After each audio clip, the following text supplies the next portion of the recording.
করছেন, কি কি কারণে আন্দোলন করছে একটু বিস্তারিত দেব। আচ্ছা, আমাদের 18তম শিক্ষক নিবন্ধন শুরু হয়েছিল 2023 সাল সার্কুলার দেয়। সেই সার্কুলারে আমরা 18 লাখ প্লাস আবেদন করি। সেই আবেদনের প্রেক্ষিতে আমরা এমসিকিউতে মানে প্রিলিমিনারিতে আমরা 4,79,000 আমরা পাস করি, যেটা আমরা রিটার্নের জন্য প্রস্তুতি নিই। রিটার্নের পরীক্ষা দিয়ে আমরা 83,000 প্লাস এখানে একবার চূড়ান্তভাবে টিকি। কিন্তু আমরা জানি যে এনটিআরসি অর্থাৎ শিক্ষক এনটিআরসি তারা কখনোই যাদের কাগজপাতি ঠিক আছে এবং কোনো কিছু ভুল নাই, তারা শুধুমাত্র নিবন্ধনে যদি ভাইভাতে যদি উপস্থিত হতে পারে তাহলে তাদেরকে সনদ দেয়। কিন্তু আমাদের সাথে এটা প্রহসন করা হয়েছে। কিভাবে করা হয়েছে? আমরা ভাইভা ভালো দেওয়া সত্ত্বেও আমাদেরকে তারা ফেল করাইছে। একটা বোর্ডে 30 জন পরীক্ষার্থীর মধ্যে মাত্র একজনকে পাস করাইছে, 29 জন ফেল। আরেকটা বোর্ডে 30 জনে পাস। এটা কি বৈষম্য নয়? যেখানে রিটেনের মার্ক শুধু আমাদের মেধা তালিকার যুগ হয়, ভাইভাতে কোনো নাই। আমরা 12তে 12 ফার্স্ট ক্লাস যারা পেয়েছে তারা 12তে 12 পায়। আমাদের পোশাক আশাক কি খারাপ?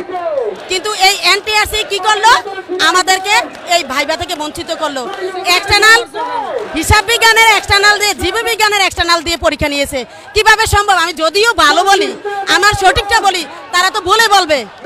ভুল অযোগ্য শিক্ষক দিয়ে আমাদেরকে মূল্যায়ন করা হয়েছে।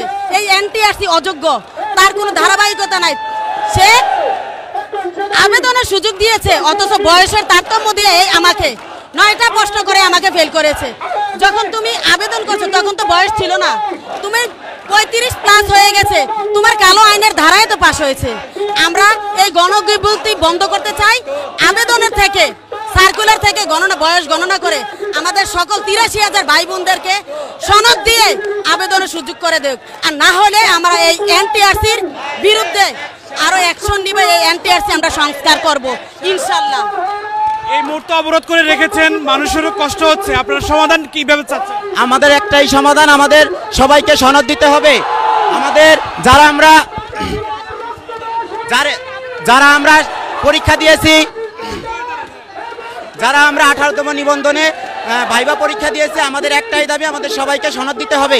এটাই আমাদের একটাই দাবি। সনদ দিলে আমরা অবরোধ মুক্ত করে দেব ইনশাআল্লাহ। কি ধরনের বৈষম্য হয়েছে আপনি একটু বলেন। সাধারণত এনটিআরসিতে রিটেন মার্কের উপরই মেরিট লিস্ট এবং সনদ দেওয়া হয়, কিন্তু এইবার আমরা রিটেন পার করে ভাইভাতে অ্যাটেন্ড করার পরও আমাদেরকে কিছু সংখ্যক 23,000 মানুষকে ফেল করে বঞ্চিত করা হয়েছে। কারণ ভাইভা মার্ক তো যোগ হয় না। আমরা জানি সনদ কিংবা মেরিট লিস্ট সবকিছু হয় রিটেন মার্ক দিয়ে। তাহলে আমরা কেন এখানে আমাদেরকে বঞ্চিত করা হলো? কারণ আমরা সকলেই তো রিটেন পাস করে তারপর ভাইভাতে অ্যাটেন্ড করেছি। তাহলে তো আমাদেরকে এখানে বৈষম্যের একটা অনেক বড় ধরনের শিকার হইলাম আমরা। এটাই আমাদের কথা হলো, আমাদেরকে সনদ দিয়ে এই গণবিজ্ঞপ্তিতে অ্যাপ্লাই করার সুযোগ দিতে হবে, এছাড়া আমরা মাঠ ছাড়বো না। আমরা আরো কয়েকজনের সাথে কথা বলি। আপনারা মূলত রাস্তা অবরোধ করেছেন, এখন কি মূলত দাবি এবং আপনারা কখন এই অবরোধ ছাড়বেন? আমরা এখানে রাস্তা অবরোধ করেছি। আমরা যতক্ষণ পর্যন্ত আমাদের দাবি আদায় না হয় আমরা ততক্ষণ পর্যন্ত রাস্তায় আমরা থাকবো। আমাদের দাবি একটাই, আমরা সনদ চাই। আমাদের এনটিআরসি আমাদেরকে অবৈধভাবে আমাদের ভাইভায় ফেল করানো হয়েছে। এনটিআরসি বলেছে আমরা নাকি 40-এর নিচে বা 40 নাম্বার কম পেয়েছি, কিন্তু ভাইভাতে উল্লেখ আছে যারা রিটেনে যারা 40 পায় তারা ভাইভাতে উত্তীর্ণ হবে। কিন্তু আমাদের রেজাল্ট প্রকাশ করেছে, আমরা দেখেছি এখানে 40 নাম্বার পেয়েও অনেকে তার সার্টিফিকেট পেয়েছে। তাহলে আমাদের প্রশ্ন, আমরা কি 40 নাম্বার পেয়ে রিটেনে পাস করি নাই? অবশ্যই আমরা 40 নাম্বার পেয়ে আমরা রিটেনে পাস করেছি। তাহলে আমাদের কেন ভাইভাতে ফেল করে নেওয়া হচ্ছে? কোন ভাইভা বোর্ডে 30 জনের মধ্যে 29 জন ফেল করানো হয়েছে। এই কেমন বৈষম্য? আমরা এই বৈষম্য মানি না। আমাদের সনদ দিতে হবে। যতক্ষণ পর্যন্ত আমরা সনদ না দিবে আমরা ততক্ষণ পর্যন্ত রাস্তায় অবরোধ করব। আমরা এই রাস্তা ছাড়বো না ইনশাআল্লাহ। প্রিয় দর্শক, আমরা কথা বলছিলাম তাদের সঙ্গে যে আন্দোলনকারীরা এই মুহূর্তে তারা, আমরা আরো কয়েকজনের সাথে কথা বলি। একটু বলেন কি পরিস্থিতি? 8 মাস ভাইভা নিল ভাই, 8 মাস ভাইভা নেওয়া 8 মাস আপনারা জানেন 8 মাস ভাইবা নেওয়া হয়েছে, অথচ সেই ভাইবার নম্বর যোগ হয় নাই, অথচ 8 মাস আমাদের সাথে প্রহসন করা হয়েছে, নাটক করা হয়েছে। আমরা লিখিত টিকেছি, লিখিত নাম্বার দিয়ে সনদ দেওয়া হয়েছে, অথচ কোনো কথা চলবে না। সব কথা হলো সারা বাংলাদেশের লোক এখানে আসতে হবে, আমাদের দাবি মানতে হবে। এনটিআর যে আমাদের সাথে প্রতারণা করছে, এই প্রতারণার মাসুল এই জায়গায় আমরা আমাদের ওনাদের অফিসে নিয়ে ওনারা নানান ধরনের কথা বলে মিথ্যা আশ্বাস দিতে, মিথ্যা বলছে। এনটিআরসিতে শুধু রিটেনের ভিত্তিতে ই সনদ প্রদান করছে, 40 পেয়ে রিটেনে ই সনদ আছে। আমরা কেন ভাইবা রেজাল্ট যোগ হয় নাই? আমাদের কথা, আমাদের আন্দোলন চলবে। যে সকল ভাইদের বলছি সারা বাংলাদেশের, আপনারা সকলে ঢাকায় চলে আসুন, আমাদের আন্দোলন চলবে। আমরা প্রেস ক্লাবের রাস্তা বন্ধ করছি, আমরা কিছুক্ষণ পরে সচিবালয়ের রাস্তা এবং যমুনার রাস্তা বন্ধ করবো। আপনারা সারা বাংলাদেশ থেকে আসেন, আমাদের দাবি না আদায় পর্যন্ত আন্দোলন চলবে। আপনারা সকলে সারা বাংলাদেশের জেলা, উপজেলা, বিভাগ সবখান থেকে আপনারা চলে আসুন। আপনাদের কাছে অনুরোধ, আমরা আমাদের আন্দোলনকে সহযোগিতা করুন। আমরা কোনো পুলিশ ভয় পাই না। পরে হয়তো পুলিশ আপনাদেরকে সরিয়ে দিতে পারে, কি করবেন তখন? আমরা পুলিশ ভয় পাই না। যদি সচিবালয় কোনো শিক্ষা উপদেষ্টা, কোনো শিক্ষা সচিব, এই পুলিশ আমাদের কাছে 5 আগস্টের আগের মতো যদি লেলিয়ে দেয়, আমরা ওনাদের আন্দোলন করে কিন্তু এই সচিবালয়, এই উপদেষ্টা বানাইছি। ওনারা আবার যদি পুলিশ আমাদের কাছে আমাদের প্রতিপক্ষ হিসাবে ব্যবহার করে, এটার পরিণাম ভালো হবে না। আমরা 1 তিল পরিমাণ ছাড় দেবো না, আমরা 1 তিল পরিমাণ ছাড় দেবো না। পুলিশকে আমরা ভয় পাই না, আমরা মৃত্যুকে ভয় পাই না। মৃত্যুকে ভয় না পেয়ে আমরা রাস্তায় নামছি। হয় আমার লাশ যাবে বাড়ি, নয় আমার সনদ যাবে। কথা একটা, আমাদের সাথে শিক্ষা সচিব, শিক্ষা উপদেষ্টা, এদের আধা ঘন্টার ভিতরে এসে প্রেস ব্রিফিং করে কথা বলতে হবে। সত্য ন্যায়ের উপরে আমরা আছি, আমাদের সত্য ন্যায়কে ভুলুণ্ঠিত করা হচ্ছে। আমরা 18তম নিবন্ধনে যারা ভাইবা দিয়েছি তারা যথেষ্ট যোগ্য ছিলাম, কিন্তু আমাদের উপরে বঞ্চিত করা হয়েছে, আমাদের সঠিকভাবে মূল্যায়ন করা হয়নি। আমি আপনার 2020 সালে মাস্টার্স কমপ্লিট করেছি, আমি তখন অল বাংলাদেশ সেকেন্ড প্লেস করছি, 3.88 পেয়েছি। তাহলে আমার সেই রেজাল্ট কি আপনার তারা অবমূল্যায়ন করেনি? আমি আপনার অনার্সে 3.50 হায়ার ফার্স্ট ক্লাস পেয়েছি, আমার ম্যাট্রিক ইন্টারের রেজাল্ট ভালো, কিন্তু ইচ্ছাকৃতভাবে আমাকে বৈষম্য করা হয়েছে, বিভিন্নভাবে আমাদের হ্যারাসমেন্ট করা হয়েছে। দর্শক, আমরা আরো কয়েকজন শিক্ষার্থীদের সাথে কথা বলি।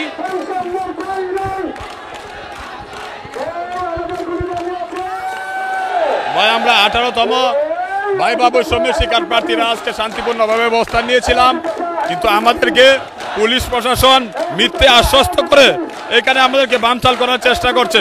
আপনারা দেখতে পাচ্ছেন পেছনে আমাদের জন্য তারা জল কামান সহ আমাদেরকে তারা অ্যাটাক করার জন্য প্রস্তুতি নিচ্ছে। আমরা আমাদের অধিকার আদায়ের জন্য এখানে এসেছি। আমরা তাদের কাছে দাবি জানিয়েছি, এই সরকার আমাদের সরকার, এই শিক্ষা উপদেষ্টা অথবা শিক্ষা সচিব উনি আমাদেরকে আশ্বস্ত করার জন্য, আমাদের সাথে কথা বলার জন্য এখানে আসতে হবে, নতুবা আমরা এই রাজপথ ছাড়বো না ইনশাল্লাহ। আমরা দেখতে পাচ্ছি যে রমনা জোনের ডিসি মাসুদ তিনি এসেছেন এবং আমরা দেখি তিনি হয়তো কথা বলবেন। আমরা একটু জানার চেষ্টা করি।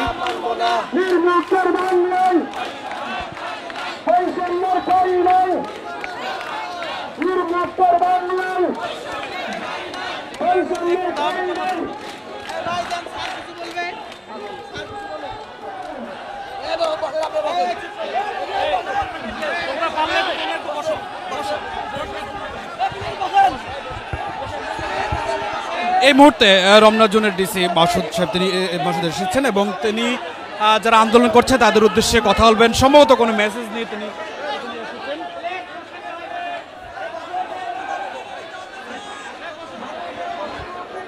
আমরা দেখি আন্দোলনকারীদের সঙ্গে হয়তো কথা বলবেন, তিনি কথা বলে এবং পরবর্তী তাদের যে দাবি দাওয়া নিয়ে হয়তো কথা বলে এখান থেকে কথা বলে তিনি হয়তোবা আন্দোলনকারীদের সন্তুষ্ট করার চেষ্টা করবেন। আমরা দেখি, আমরা চেষ্টা করছি তিনি আসলে কি কথা বলছেন সেটি জানার জন্য।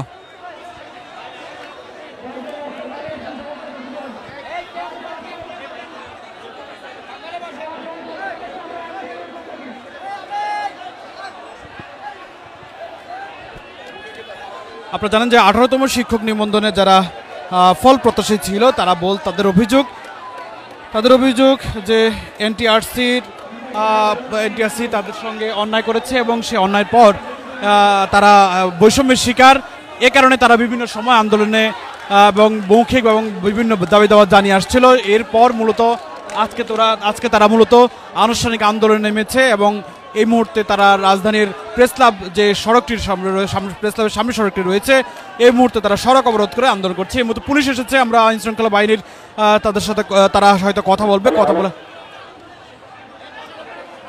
সবাই ভাই একটু আমি কথা বলবো, আপনারা একটু বসেন, একটু কম শব্দ করেন, যতটুকু সম্ভব কম শব্দ করেন।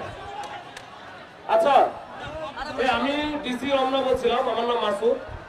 আপনাদের সাথে আমার কয়েকবার দেখা হয়েছে।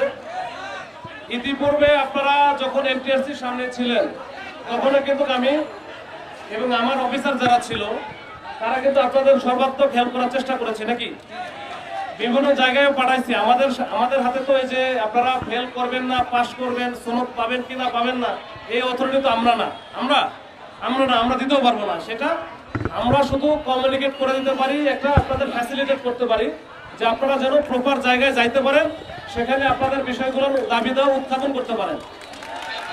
এই বিষয়গুলো আমরা এর আগে ইতিপূর্বে করেছি। আজকে এই যে আপনারা আসেন, এটা যদিও আমাদের ওইভাবে জানা ছিল না, আপনারা এই যে চলে আসেন, এই যে প্রেস ক্লাবের মতো একটা জনাকীর্ণ জায়গা, এখানে তো বহু আন্দোলনকারী এখানে থাকে এবং এর মধ্যে সামনে দিয়ে একেবারে খুবই ব্যস্ততম একটা রাস্তা। এটা এই যে হঠাৎ করে বসে পড়েছেন, এটা ঠিক হয় না, এটা উচিত না।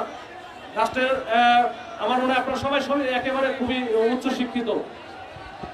আমার কথা হচ্ছে, আপনারা যেহেতু এখানে আসেন, আপনারা কাজ করেন, একটু সুশৃঙ্খল ভাবে সিঙ্গেল লাইনে গাড়িটা ছেড়ে দেন। আপনাদের জন্য আমি যেটা করছি, আমি সচিবালয়ে অলরেডি কথা বলেছি। দাঁড়ান, কথা একটু বলতে দেন, কথাটা শেষ করতে দেন। আমি সচিবালয়ে কথা বলেছি। এখন শিক্ষা উপদেষ্টা স্যার সময় দিবে, কিন্তু এখন প্রধান উপদেষ্টার সাথে ওনারা সবাই মিটিংয়ে আছে। মিটিং শেষ করে যখন আসবে আপনাদের প্রতিনিধি নিয়ে তার কাছে পাঠাবো। এখন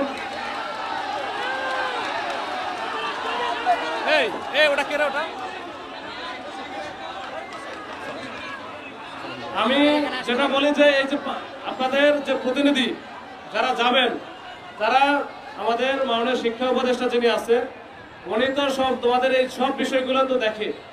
এইখানে গেলে একটা বেটার সলিউশন হওয়ার সম্ভাবনা আছে, যেটাই হোক আমি জানি না, কিন্তু সেটা আমরা হয়তো বা এটা ওই সুযোগটা তৈরি করে দিতে চাচ্ছি। কিন্তু এটা যদি আপনারা যদি মনে করেন যে না আমরা এখানে মানে একেবারে যা ইচ্ছা তাই করব, আমরা রাস্তা দখল করব, জনভোগান্তি তৈরি করবো, তাহলে কিন্তু ঠিক হবে না। তাহলে কিন্তু আমাদের মতো করে আমার যাইতে হবে। কালকে ফোন করবো না, আপনারা কথা বলে এটা অনুমতি দিলাম না, আমরা কালকে ফোন করতে পারছি না। না, এই আমি বলি এইখানে আপনাদের কিন্তু কাল ক্ষেপণের জন্য কিন্তু আমি বলি নাই। আমার হাতে যদি ক্ষমতা থাকতো বা আমি যদি এটা দায়িত্ব দিই, তাহলে তো সে ভিন্ন জিনিস ছিল। এটা তো আমার হাতে না, যেহেতু আমার হাতে না, আমি কি করতে পারি? যোগাযোগ করে দিতে পারি, আপনাদের সাথে আলোচনা বসায় দিতে পারি, এইটুকু তো। আমরা 12টার আগে এটা শুরু আছে, আমরা আজকে 12টার আগে এটা শুরু আছে। আমি সময় বেঁধে দিতে পারছি। আমি কখন মিটিং শেষ হবে, মিটিং শেষ করে তোমার এখানে আসবে, মিটিংটা শেষ করো। মিটিং শেষ বলতে স্যার আমাদের সাথে কথা বলতে আপনার আগে এনটিআরসির সময় এই মুহূর্তে রমনা ডিসি তিনি কথা বলছিলেন আন্দোলনকারীদের সঙ্গে এবং আন্দোলনকারীদেরকে তিনি আশ্বস্ত করেছেন যে সচিবালয় এই মুহূর্তে উপদেষ্টারা বৈঠকে যেহেতু বসছেন, বৈঠক শেষে এখানকার নির্দিষ্ট দায়িত্বরত কয়েকজন প্রতিনিধিকে নিয়ে সচিবালয়ে যাওয়ার ব্যবস্থা করে দেবেন এবং এমনকি তিনি আশ্বাস দিয়েছেন। তবে এই আশ্বাসে আন্দোলনকারীরা আসলে আশ্বস্ত এখনো হয়নি। তারা বলছে উপদেষ্টারা এখানে আসতে হবে।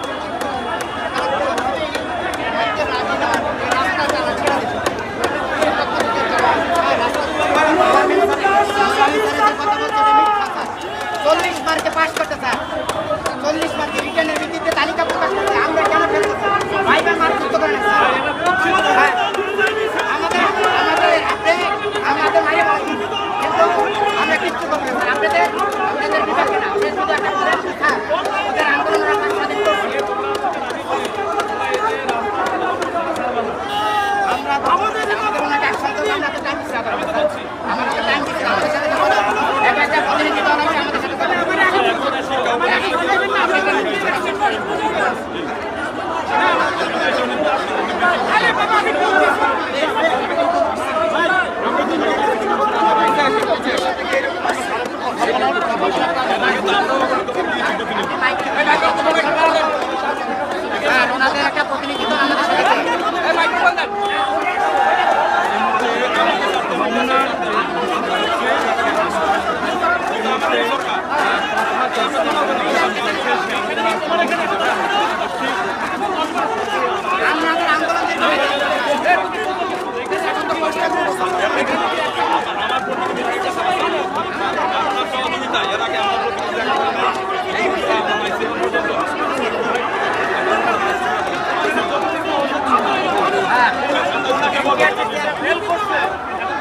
স্যারের মাধ্যমে আমরা গত 5 থেকে 7 দিন আন্দোলন করেছি। আমাদের স্যারের মাধ্যমে আমরা সচিবালয়ে আমাদের আসতে বলে প্রতিনিধি দল, কিন্তু এই প্রতিনিধি দলের সাথে কোনো সুরা হয় না। এরা বলে এনটিআরসি বলে সচিবালয় শিক্ষা সচিব, শিক্ষা উপদেষ্টারা তো আমাদের এই নিউজগুলো দেখতেছে, কিন্তু এরা দেখে আমাদের প্রতিনিধি দল ওখানে যাবে, আমাদের আন্দোলন এখানে বান চালাবে, এটা আমরা চাই না। ওনাদের যদি কোনো কথা থাকে সারবারে আমাদের রেজাল্ট ছাড়বে, এরপর আমরা আপোষ করবো, এর আগে কোনো আপোষ নাই। আমরা শুধু যাব আমাদের মিটিং এর কথা বলে পুরা দিন পার করে দেয়, কোনোদিন না। এনটিআরসি চেয়ারম্যান চাইলে এইটা 5 মিনিটে সলভ করতে পারে। আমরা অনুরোধ করবো সরকার ভিতরে আমাদের সাথে শিক্ষা সচিব, শিক্ষা উপদেষ্টা সমঝোতার মাধ্যমে এনটিআরসি আমাদের বারোটার ভিতরে রেজাল্ট আপলোড করতে হবে। আর একটা বিষয় কথা বলে, এনটিআরসির চেয়ারম্যান ভারপ্রাপ্ত নুরুল আলম সিদ্দিকী উনি বলছে যে মেধা তালিকায় যাদের মার কোনো জায়গা হয় না তারা ফেল করছে, ওইটা না, ভাইবার কোনো মার্ক হয় না, 40 পেয়ে পাস করছে।